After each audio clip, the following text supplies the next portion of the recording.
Hello, welcome to the Learn English Lab. Today's deep dive advanced English listening practice topic name is the 10 strategic rules for rapid fluency. So for many of you listening, I bet English fluency sometimes feels like this distant mountain you're always climbing, right? Yeah. Spend ages on grammar, endless vocab lists. You might even ace the tests.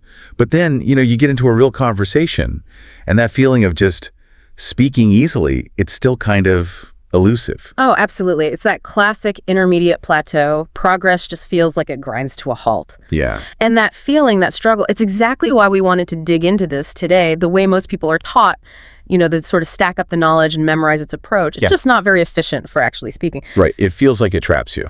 It does. It pushes this idea of perfectionism, like you have to wait until you're totally error-free before you even try to speak properly.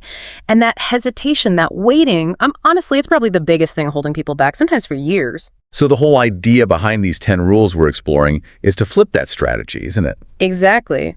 We're talking about shifting from being maybe a passive student just gathering information You're collecting facts. to becoming a really active, strategic communicator. Finding those points where a little effort gives you a big payoff. That's the mission today. Lay out a framework to speed up that journey. Okay, but before we jump into the rules themselves, let's be really clear. When we say rapid fluency, what are we actually aiming for? What does that mean in practice? That's a crucial distinction. We need to kill that myth that fluency means zero mistakes or sounding exactly like a native speaker from London or New York or wherever. Right, that's setting yourself up for failure, mate. Totally. True fluency, the kind we're talking about, it's really communicative competence. Can you get your ideas across clearly, confidently? Can you connect with people without, constantly stopping and searching your mental dictionary or grammar book? So it's about smooth communication, not perfection. Precisely. It's about making progress, getting your message across effectively, optimizing how quickly you can do that. Okay, so the big question underneath all this is, what are the activities, the strategies that give you the most bang for your buck? The things that really move the needle on that communicative competence? That's the hunt. Where's that 20% of effort that's going to unlock 80% of your ability to just talk?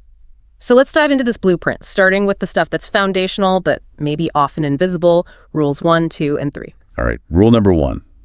This hits something people often put off, maybe until it's a real problem. The sounds themselves, the phonology. We learn words, sure, but maybe not how to actually say them, right? The pronunciation, the rhythm, the intonation. Why is skipping this early on such a big deal later? Because fundamentally, intelligibility is everything. It's the gateway. Imagine you know thousands of words, perfect grammar. But if the person listening has to really strain to figure out what you're saying because the sounds aren't clear... The whole conversation just breaks down. Completely. And it's not just frustrating for the listener, it absolutely tanks the speaker's confidence. You start hesitating, second-guessing yourself. Yeah, I hear learners worry so much about making a grammar mistake, but I honestly think people underestimate just how much mental energy it takes for the listener if the pronunciation is consistently off. You lose the flow, the actual message. You do. You lose the connection. And it's not just about generally bad pronunciation. It's often about those really subtle sound differences.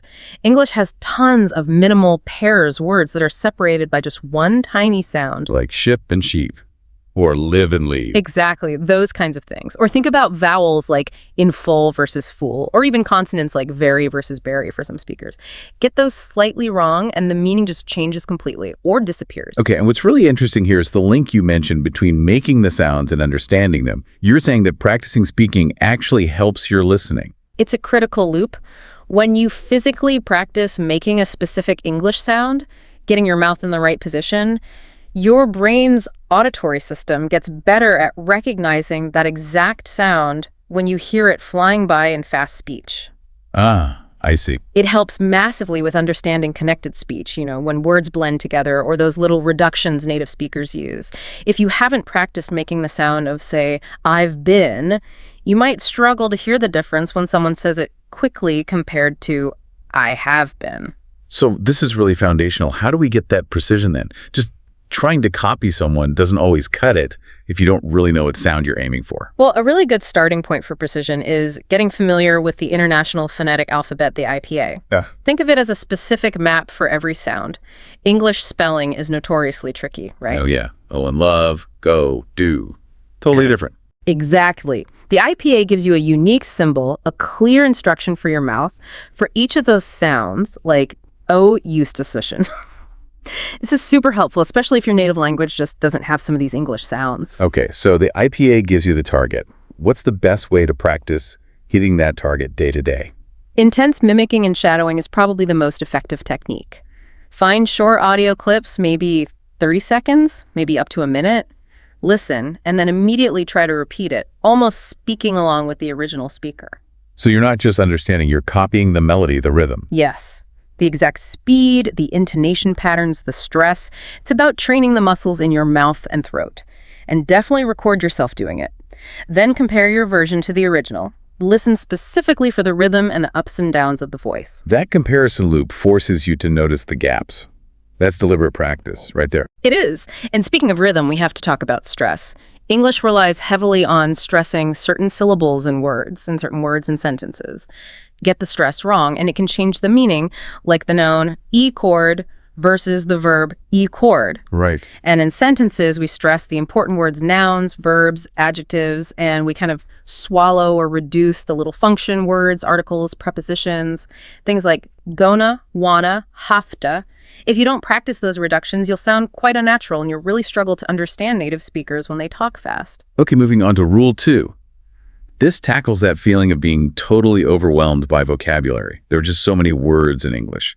This is where the Pareto principle, the 80-20 rule, becomes really useful. Yeah, it's that classic idea applied to language. Research consistently shows that most everyday conversation, probably around 80% of it, uses a surprisingly small core set of words, maybe only 20% of the total vocabulary you could learn. So the strategic move is obvious. Focus on that 20% first.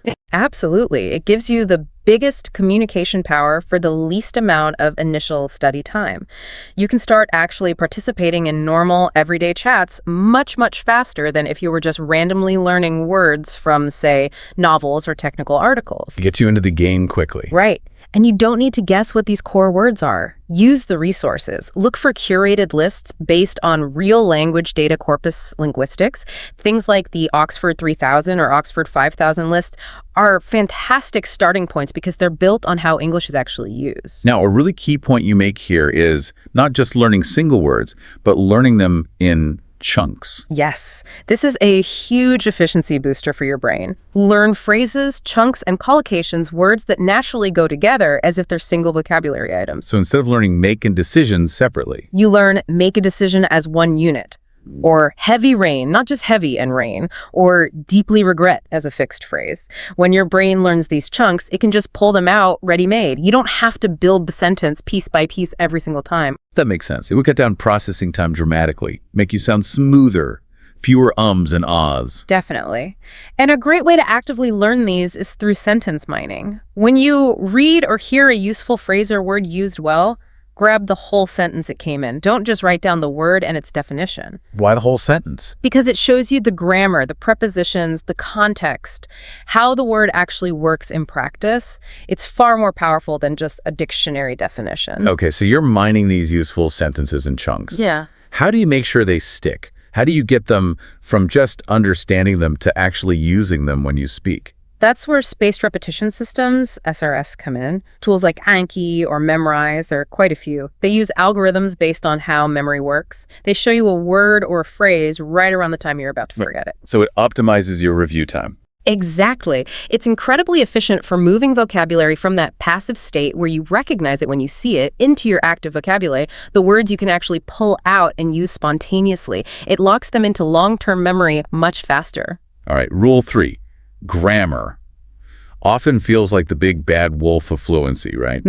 But this rule says, stop treating it like a dusty old rule book.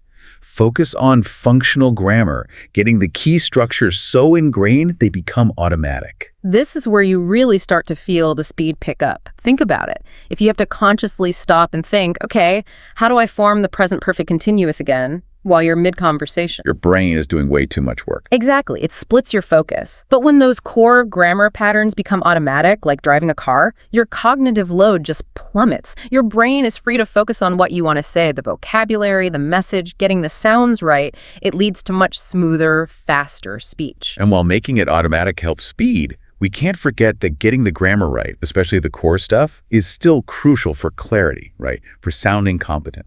Oh, absolutely. You need correct grammar to convey precise meaning. So the strategy here is ruthless prioritization.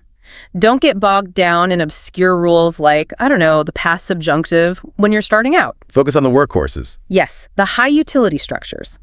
Your basic tenses. Simple, continuous, perfect. How to form questions correctly that trips a lot of people up. Basic sentence structure. Simple conditionals, like type 0 and 1. And maybe surprisingly, really getting a handle on articles A. Articles seem so small, but they're tricky. Incredibly tricky in English, and using them well makes a huge difference in how natural and competent you sound. Okay, so prioritize. But how do we internalize them? How do we go from knowing the rule for, say, the simple past to just using it without thinking? What makes it automatic? It takes focused practice, specific techniques. Again, context is key, so sentence mining helps here too. Find sentences that clearly show the grammar point in action. But then you need active drills. Pattern drills are really effective. What do those look like? Well, substitution drills are common. You take a model sentence like she works in marketing, and you just swap out elements while keeping the structure. He works in sales, they work in finance, I work in education. You're just drilling that pattern into your brain. Repetition with slight variation. Yeah. Building the pathway. Exactly. Another good one is transformation drills. Take a positive sentence and quickly make it negative. Or change an active voice sentence to passive. It forces your brain to manipulate the structure quickly. But maybe the most powerful thing for fluency is active grammar challenges. What's that? You pick one specific grammar point you want to internalize, let's say, using percent forms correctly after prepositions. And for a whole week, you make a conscious effort to use that structure every single time you speak or write. In your self-talk, in emails, in conversations. You actively force yourself to use it until it starts feeling natural. Okay, so we've built the foundation. Sounds, core vocabulary in chunks, and internalized grammar patterns. Now, part 2 gets into the really active stuff, how we take in information strategically, and, crucially, how we start producing language effectively, turning knowledge into skill. Right. Everyone talks about immersion, but Rule 4 draws a really important line between just being around English and actively engaging with it. Passive exposure, like having the radio on while you're doing chores. Yeah. It might make you feel like you're doing something. But it doesn't really build much competence. You need strategic, active engagement. Okay, what does that look like? If I'm listening to something and only understanding half, is that useful? Probably not. That's where the I+1 principle comes in handy. You want content that's just slightly above your current level. I is your current level, +1 is that little bit of challenge. So not so easy, it's boring, not so hard, it's just noise. Precisely. If you understand everything, I+0, you're not learning. If you understand very little, I+5 maybe, you get frustrated and tune out. That sweet spot, I+1, forces your brain to stretch a bit, figure things out from context, and that's where the real learning happens. Okay, find that I+1 content. How do we make sure we're actively listening, not just letting it wash over us? You need specific techniques. One I really like is micro-listening. If you miss something, especially in fast speech, don't just skip it. Rewind that tiny bit, maybe just 3 or 5 seconds, and listen again and again until you catch the sounds, the words, the connection. Drilling down on the tricky bits. Exactly. And for a really intense workout, try transcribing. Pick a short audio clip, maybe 30 seconds of clear speech, and literally write down every single word you hear. It forces your ear to tune in to connected speech, weak forms, everything. It's tough, but incredibly effective for training your ear. Wow, yeah, that sounds demanding. What about just creating an English bubble, like changing your phone language? Oh, that's definitely part of it. Creating that pervasive English environment is important. Change your phone, your computer, start getting your news, your entertainment, your music. In English, it helps normalize it, makes it less of a study subject and more just part of life. But the critical step, the real bridge here, is immediately connecting input to output. After you actively listen to a clip or read an article, don't just move on. Straight away, try to summarize it out loud, or talk about your opinion on it, or write a quick reaction. So you force yourself to use the new stuff right away. Yes. It pulls that new language out of the passive understanding zone and forces your brain to actively retrieve and use it. It stops it just sitting there unused. Okay, Rule 5. This one feels like the big psychological hurdle for a lot of learners, myself included sometimes. The idea of speaking before you feel ready and embracing mistakes. It is tough psychologically, but honestly, delaying speaking is probably the single biggest bottleneck slowing people down. You just have to produce language frequently to get fluent, period. That fear of sounding stupid or making mistakes, it's paralyzing. We see mistakes as failure. We need to reframe that completely. Think about the output hypothesis from linguist Meryl Swain. The idea is that when you try to say something, you're forced to process the language differently than when you're just listening or reading. You have to grapple with the grammar, find the right words, and crucially, when you realize you can't say what you want to say, or when someone doesn't understand you, that's the magic moment. Your brain notices a gap between what you intended and what you could actually produce. So the mistake itself flags what you need to learn. Precisely. Your brain goes, uh-oh, need information here. And it becomes super receptive to finding the answer in future input. Making mistakes, generating output constantly flags these gaps, which accelerates learning from everything you hear and read afterwards. Okay, the theory makes sense. But how do you actually start speaking if you're terrified? Start safe. Start with self-talk. Talking to yourself. Yep. Out loud, narrate what you're doing as you make breakfast, describe the room you're in, plan your day out loud in English. There's zero judgment, zero pressure. You're just building the muscle memory, oiling the connection between thinking and speaking. Okay, a private practice gym, then what? Then find low-stakes opportunities. Language exchange partners who are also learning and understand the struggle. Or use AI chatbots. They're getting incredibly good with voice interaction now, and they never get impatient or judge you. The main goal initially is just getting the message across. Worry about polishing it later. What about recording yourself? Is that helpful? Hugely helpful. Record yourself speaking for, say, 60 seconds on a simple topic. Then listen back later, maybe the next day. You can hear your own patterns, your hesitations, your recurring errors, much more objectively than in the heat of a conversation. And that self-assessment, that recording, gives you concrete data. Exactly. It gives you the raw material for rule number 6. Right. Rule 6, deliberate practice. This feels like the difference between just, chatting for fun and actually structuring your practice to get better faster. It absolutely is. Casual conversation is great for fluency, for flow, but deliberate practice is structured, focused effort aimed squarely at your specific weaknesses. It's what separates slow, gradual improvement from rapid, targeted progress. So how does it work? What's the first step? Diagnosis. You have to know what you need to work on. That's where those recordings come in, or feedback from a tutor or a patient language partner. You need to identify your specific recurring errors. Are you always mixing up past tenses? Do you struggle with a particular sound? Do you overuse filler words? So instead of just, I need to practice speaking, it's, I need to work on the sounds, or I need to stop saying so much. Exactly. It gets specific. Then you turn that diagnosis into a SMART goal. Specific, measurable, achievable, relevant, time-bound, not, I want to sound more natural, but maybe. This week, I will consciously use 3 different phrases for agreeing instead of just saying yes in my next 2 language exchanges, and I'll ask my partner if they noticed. That makes it concrete. If you did it or not, what kind of drills fit into this? Highly targeted ones.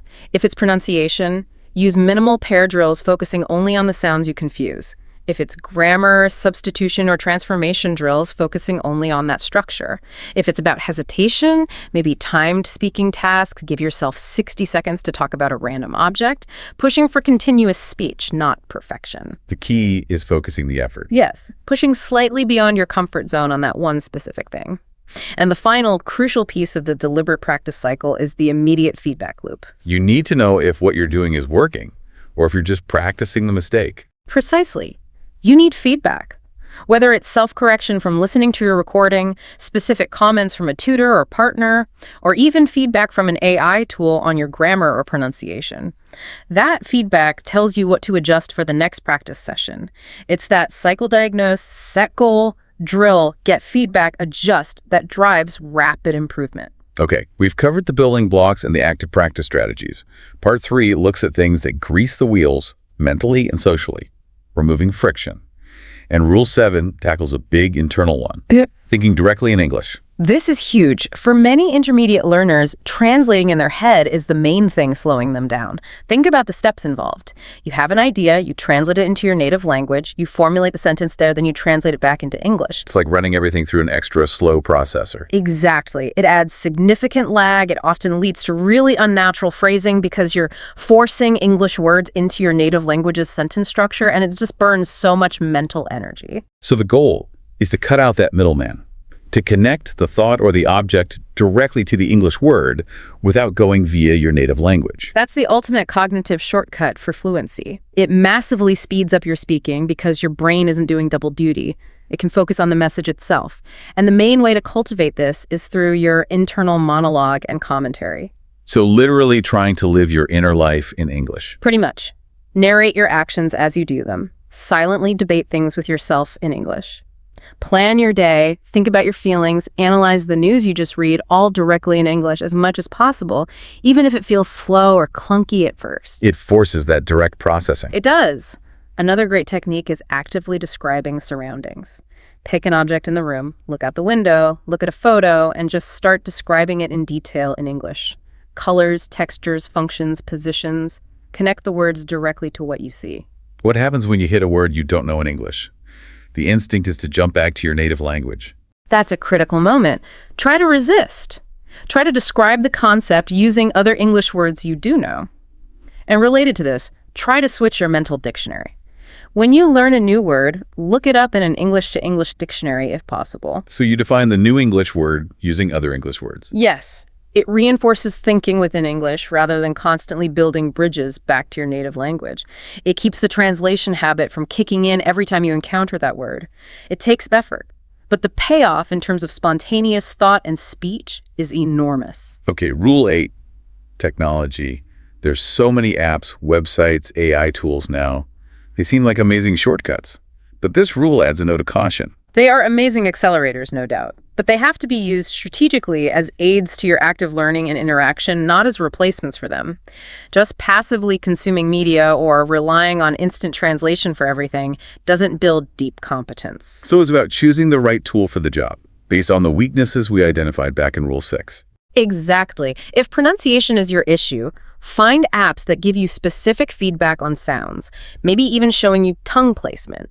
If vocabulary is leaking out of your brain, use that SRS app consistently. And a really powerful tool right now is the AI chatbot. Like ChatGPT, Claude, those sorts of things. Yes, their versatility is incredible for learners. First off, they can be infinitely patient, non-judgmental conversation partners. You can talk to them via text or, increasingly, voice. Practice without fear. Right. You can ask them to run role-playing scenarios, practice a job interview, ordering food, making small talk. They're also fantastic for grammar help. Paste in a sentence you wrote that feels awkward and ask the AI not just to fix it, but to explain why it was wrong in simple terms. That immediate, detailed feedback is powerful. It is. But the big warning here is, don't let the tools do the work for you. If you're just typing prompts into a translator to get whole sentences to use in a chat, You're not learning to produce them yourself. It's a crutch. totally. The tool should support your active effort. Use a grammar check to polish something you wrote. Use a dictionary to look up a word you need. But don't outsource the core task of formulating and producing language. Right. That leads perfectly into Rule 9. Language isn't just about internal processing or tools. It's fundamentally social. Trying to learn in isolation seems like fighting with one hand tied behind your back. It really does. Language is for connecting with people. If you stay isolated, you miss out on the real-world application, the messy reality of actual communication. Community provides that authentic context, plus vital motivation and feedback. Hearing different accents, different ways of phrasing things. Exactly, and accountability. Yeah. Just knowing you have a chat schedule with your language partner can be the push you need to actually practice that day, especially when motivation dips. So for learners who maybe don't live where English is spoken daily, what are the best ways to find this community? Look for structured language exchange partners online. There are many platforms dedicated to this. Find someone who wants to learn your language. Set clear expectations.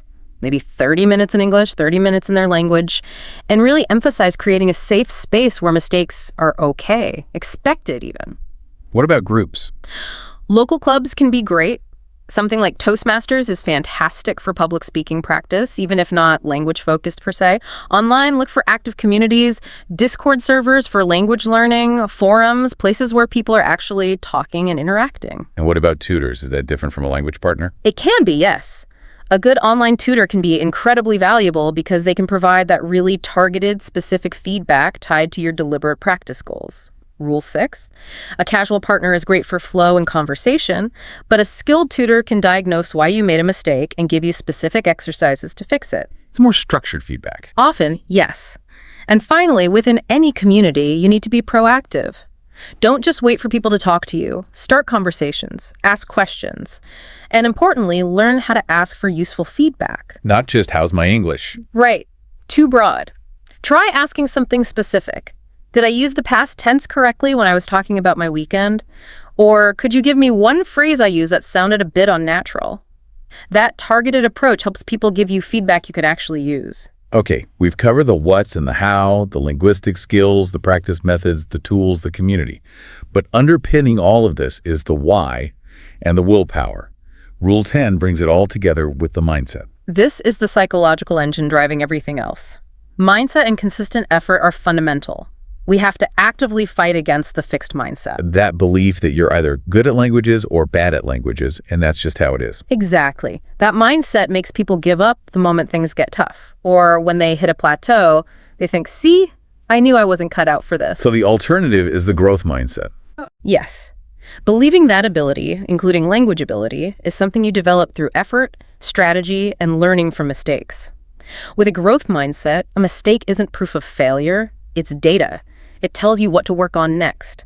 It builds resilience for those inevitable plateaus, those times when it feels like you're stuck. Absolutely. A fixed mindset quits at the plateau. A growth mindset asks, okay, what strategy do I need to change? Where do I need to focus my deliberate practice now? It keeps you going. But mindset isn't quite enough on its own. You need the discipline to act on it. Discipline. That sounds hard. It's about showing up even when you don't feel motivated, right? It is. But discipline isn't about relying on superhuman willpower. It's about building systems and habits. Use micro habits and habit stacking. Okay, break that down. A micro habit is making the practice task incredibly small and easy to start, maybe just reviewing 5 flashcards or speaking for 1 minute. Habit stacking is linking that tiny new habit to something you already do automatically every day. Like after I brush my teeth, I will do my 5 Anki reviews. Perfect example. It hooks the new behavior onto an existing one, so you don't have to decide each day whether to do it or not. It just happens. Takes the decision fatigue out of it. It does. And plan for the bad days. Have a minimum viable effort.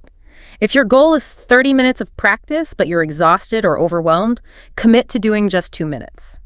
The key is not breaking the chain. Maintaining consistency, even at a minimal level, is crucial.